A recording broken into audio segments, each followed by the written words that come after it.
Hi friends, spicy kitchen ಚಾನಲ್ಗೆ ಸ್ವಾಗತ. ನೋಡಿ, ಕರೆಕ್ಟಾಗಿ ಬೆಂದಿದೆ ನಾಟಿ ಕೋಳಿ. ಇದು ನಾಟಿ ಕೋಳಿ ಸಾರು ಹದವಾಗಿ ಬೇಯಿಸಿ ಒಳ್ಳೆ ಕಲರು, ಒಳ್ಳೆ ಮಸಾಲ ಹಾಕಿ ತುಂಬಾ ಟೇಸ್ಟಿಯಾಗಿ ಮಾಡೋ ವಿಧಾನ ನೋಡೋಣ.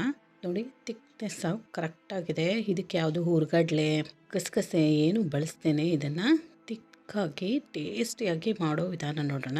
ಇಲ್ಲಿ ನಾಟಿ ಕೋಳಿ ತೊಗೊಂಡಿದ್ದೀನಿ. ಒಂದು ಕೋಳಿ ಇದೆ, 1.5 kg ಅಷ್ಟು. ಒಂದು ಕುಕ್ಕರ್ ಇಟ್ಕೊಂಡು ಇದಕ್ಕೆ ಆಯಿಲ್ ಹಾಕ್ಕೊಳ್ಳೋಣ. ಸುಮಾರು ಒಂದು 50 ಗ್ರಾಮ್ ಆದರೆ ಸಾಕಾಗುತ್ತೆ. ಒಂದು ಸ್ವಲ್ಪ ಮೆಂತ್ಯ ಸೊಪ್ಪು ಹಾಕ್ಕೊಂಡು ಅದಕ್ಕೇ ಒಂದು ಮೀಡಿಯಮ್ ಸೈಜ್ ಈರುಳ್ಳಿ ಹಾಕಿ ಚೆನ್ನಾಗಿ ಫ್ರೈ ಮಾಡ್ಕೋಬೇಕು. ಇದು ಫ್ರೈ ಆದಮೇಲೆ ನೀಟಾಗಿ ವಾಶ್ ಮಾಡಿ ಇಟ್ಕೊಂಡಂಥ ನಾಟಿ ಕೋಳಿ ಪೀಸಸ್ನ ಹಾಕ್ಕೊಳ್ಳೋಣ. ಹಾಕ್ಕೊಂಡು ಇದಕ್ಕೆ ರುಚಿಗೆ ಬೇಕಾಗುವಷ್ಟು ಉಪ್ಪು ಹಾಕ್ಕೊಂಡು 1/4 ಟೀ ಸ್ಪೂನಷ್ಟು ಅರಿಶಿನ ಪುಡಿ ಹಾಕ್ಕೊಳ್ಳೋಣ. ಹಾಕ್ಕೊಂಡು ಚೆನ್ನಾಗಿ ಇದನ್ನು ಹೈ ಫ್ಲೇಮ್ ಇಟ್ಕೊಂಡು 5 ರಿಂದ 10 ನಿಮಿಷಗಳ ಕಾಲ ಫ್ರೈ ಮಾಡ್ಕೋಬೇಕು. ಇದರಲ್ಲಿ ಬಿಡೋ ನೀರೆಲ್ಲ ಡ್ರೈ ಆಗಬೇಕು, ಅಲ್ಲಿ ತನಕ ಫ್ರೈ ಮಾಡಬೇಕು. ಈ ಥರ ಮಾಡೋದ್ರಿಂದ ಚಿಕನ್ನು ಟೇಸ್ಟಿಯಾಗಿರುತ್ತೆ. ಮೇಲೆಲ್ಲ ರೋಸ್ಟಾಗಿ ಒಂದು ಒಳ್ಳೆ ಟೇಸ್ಟ್ ಕೊಡುತ್ತೆ, ಬೇಗನೂ ಬೇಯುತ್ತೆ. ಇದಕ್ಕೆ ಮೀಡಿಯಮ್ ಸೈಜ್ ಒಂದು ಟೊಮೊಟೊನ ಹಾಕ್ಕೊಂಡಿದ್ದೀನಿ. 10 ನಿಮಿಷ ಫ್ರೈ ಆಗಿ ಸ್ವಲ್ಪ ನೀರೆಲ್ಲ ಕಡಿಮೆ ಆದಮೇಲೆ ಟೊಮೊಟೊ ಹಾಕ್ಕೊಳ್ಳೋಣ. ಹಾಕ್ಕೊಂಡು ಇದನ್ನು ಒಂದು 2 ರಿಂದ 3 ನಿಮಿಷ ಚೆನ್ನಾಗಿ ಫ್ರೈ ಮಾಡ್ಕೋಬೇಕು. ಈ ಫ್ರೈ ಆದಮೇಲೆ ಒಂದು 3-4 ಟೀ ಸ್ಪೂನಷ್ಟು ಮೊಸರು ಹಾಕ್ಕೊಳ್ಳೋಣ, ಗಟ್ಟಿ ಮೊಸರು. ಇದು ಚಿಕನ್ ಸ್ವಲ್ಪ ಬಲ್ತಿರೋದ್ರಿಂದ ಮೊಸರು ಹಾಕಿದ್ರೆ ಬೇಗ ಬೇಯುತ್ತೆ ಮತ್ತು ಟೇಸ್ಟು ಚೆನ್ನಾಗಿರುತ್ತೆ.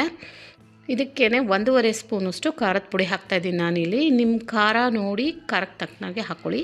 ಮತ್ತು ಧನಿಯಾ ಪುಡಿ ಹಾಕೋಣ 1 ಸ್ಪೂನಷ್ಟು. ಇದನ್ನು ಮತ್ತೆ ಫ್ರೈ ಮಾಡೋಣ ಒಂದು 5-6 ನಿಮಿಷ. ಉಪ್ಪು ಖಾರ ಎಲ್ಲ ಚೆನ್ನಾಗಿ ಚಿಕನ್ಗೆ ಹಿಡಿಯುತ್ತೆ ಈ ಥರ ಚೆನ್ನಾಗಿ ಫ್ರೈ ಮಾಡ್ಕೊಂಡು ಮಾಡೋದ್ರಿಂದ.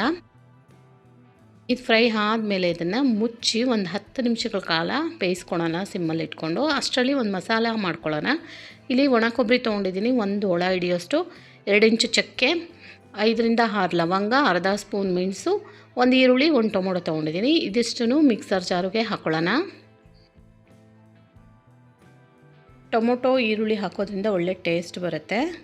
ಒಣ ಕೊಬ್ಬರಿ ತೊಗೊಂಡಿದ್ದೀನಿ ನಾನಿಲ್ಲಿ. ನೀವು ಬೇಕಿದ್ರೆ ಹಸಿ ಕಾಯಿ ತುರಿ ಬೇಕಾದರೂ ತೊಗೋಬೋದು. ಇದಕ್ಕೇ 1 ಗಡ್ಡೆಯಷ್ಟು ಬೆಳ್ಳುಳ್ಳಿ, 2 ಇಂಚು ಶುಂಠಿ, ಇದನ್ನು ಇದಕ್ಕೆ ಹಾಕ್ಕೊತಾ ಇದ್ದೀನಿ. ಬೆಳ್ಳುಳ್ಳಿ ಶುಂಠಿ ಪೇಸ್ಟ್ ಇದ್ದರೆ ಹಾಗೆ ಫ್ರೈ ಮಾಡ್ತಾ ಇರುವಾಗಲೇ ಹಾಕ್ಕೊಬಿಡ್ಬೋದು. ನೋಡಿ, ಇದು ಚೆನ್ನಾಗಿ ಫ್ರೈ ಆಗಿದೆ. ಫ್ರೈ ಆಗಿ ಆಯಿಲು ತೇಲ್ಕೊಂಬರ್ತಾ ಇದೆ. ಈ ಟೈಮಲ್ಲಿ ರುಬ್ಕೊಂಡಂಥ ಮಸಾಲಾನ ಹಾಕ್ಕೊಳ್ಳೋಣ. ಇದಕ್ಕೇ ಹಾಕ್ಕೊಂಡು ಇದನ್ನು 3-4 ನಿಮಿಷ ಚೆನ್ನಾಗೆ ಫ್ರೈ ಮಾಡ್ಕೋಬೇಕು. ಇದು ಎಲ್ಲ ಹಸಿ ಮಸಾಲೆ ಆಗಿರೋದ್ರಿಂದ ಚೆನ್ನಾಗಿ ಫ್ರೈ ಮಾಡಿದಷ್ಟು ಟೇಸ್ಟು ಚೆನ್ನಾಗಿ ಬರುತ್ತೆ.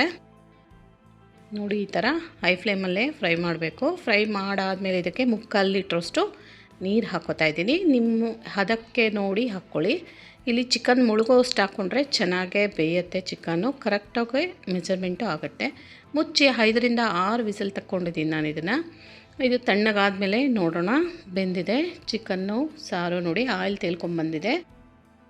ಒಂದು ಸಾರಿ ಚೆನ್ನಾಗಿ ಮಿಕ್ಸ್ ಮಾಡಿಕೊಂಡು ಬೆಂದಿದೆಯಾ ಅಂತ ಚೆಕ್ ಮಾಡ್ಕೋಬೇಕು. ಇದನ್ನು ನೋಡಿ, ತಿಕ್ನೆಸ್ ಕರೆಕ್ಟಾಗಿದೆ, ತುಂಬ ತೆಳುವೂ ಇಲ್ಲ, ಗಟ್ಟೂ ಇಲ್ಲ. ಇದಕ್ಕೆ ಕೊತ್ತಂಬರಿ ಸೊಪ್ಪು ಹಾಕ್ಕೊಳ್ಳೋಣ. ಒಂದು ಸಾರಿ ಮಿಕ್ಸ್ ಮಾಡಿ ಇದನ್ನು. ಇದು ನಾಟಿ ಕೋಳಿ ಆಗಿರೋದ್ರಿಂದ ಮೊಟ್ಟೆ ಚೀಲ, ಲಿವರು ಮತ್ತು ಫ್ಯಾಟ್ ಇದೆ ಅದರದ್ದು, ಅದನ್ನು ಹಾಕ್ಕೊಳ್ಳೋಣ. ಬೆಂದಿದೆಯಾ ಅಂತ ಚೆಕ್ ಮಾಡ್ತಾಯಿದ್ದೀನಿ. ಬೆಂದಿದೆ ಚೆನ್ನಾಗಿ. ಇವೆಲ್ಲವನ್ನು ಹಾಕ್ಕೊಳ್ಳೋಣ. ಇದಕ್ಕೆ ಮೊಟ್ಟೆ ಕೋಳಿ, ಇದು ಟೇಸ್ಟು ಚೆನ್ನಾಗಾಗುತ್ತೆ ಮೊಟ್ಟೆ ಕೋಳಿ ಸಾರು. ಹಾಕ್ಕೊಂಡು ನಾಟಿ ಮೊಟ್ಟೆನೂ ಇದಕ್ಕೆ ಹಾಕ್ಕೊಂಬಿಟ್ಟು ಇದನ್ನು ಮತ್ತೆ ಒಂದು 5 ನಿಮಿಷ ಬೇಯಿಸ್ಕೋಬೇಕು. ಇದು ಮುಂಚೆನೇ ಹಾಕ್ಕೊಂಬಿಟ್ರೆ ಮಿಕ್ಸ್ ಮಾಡುವಾಗ ಮ್ಯಾಶ್ ಆಗುತ್ತೆ. ಇದಕ್ಕೆ 1 ಟೀ ಸ್ಪೂನಷ್ಟು ಗರಂ ಮಸಾಲ ಹಾಕ್ತಾಯಿದ್ದೀನಿ ನಾನಿಲ್ಲಿ. ಇದು ರುಬ್ಬಿರೋದ್ರಿಂದ ಚಕ್ಕೆ ಲವಂಗ ಎಲ್ಲ ಬೇಕಾಗಲ್ಲ, ನೋಡಿ ಹಾಕ್ಕೊಳ್ಳಿ. ಮತ್ತೆ ಮುಚ್ಚಿ ಒಂದು 5 ನಿಮಿಷ ಬೇಯಿಸ್ಕೊಂಡಿದ್ದೀನಿ. ಇದಕ್ಕೆ 2 ಹಸಿಮೆಣಸಿನ್ಕಾಯಿನ ಉದ್ದವಾಗಿ ಸೀಳಿ ಹಾಕ್ತಾಯಿದ್ದೀನಿ ಲಾಸ್ಟಲ್ಲಿ. ಚೆನ್ನಾಗಿರುತ್ತೆ ಇದು ಫ್ಲೇವರು. ನೋಡಿ, ಈಗ ರೆಡಿ ಆಯಿತು. ನೋಡಿ, ತಿಕ್ನೆಸ್ಸು ಕರೆಕ್ಟಾಗಿ ಬಂದಿದೆ. ಮಾಡುವಾಗ ತೆಳುವಾಗಿತ್ತು, ಈಗ ನೋಡಿ ಎಷ್ಟು ಗಟ್ಟಿಯಾಗಿದೆ. ಚಿಕನ್ ಸಾರು ಆರಿದ್ಮೇಲೆ ಗಟ್ಟಿಯಾಗತ್ತೆ. ಈ ವಿಡಿಯೋ ನಿಮಗೆ ಇಷ್ಟ ಆದರೆ ಪ್ಲೀಸ್ ಒಂದು ಲೈಕ್ ಮಾಡಿ, ಶೇರ್ ಮಾಡಿ, ಸಬ್ಸ್ಕ್ರೈಬ್ ಮಾಡ್ಕೊಳ್ಳಿ.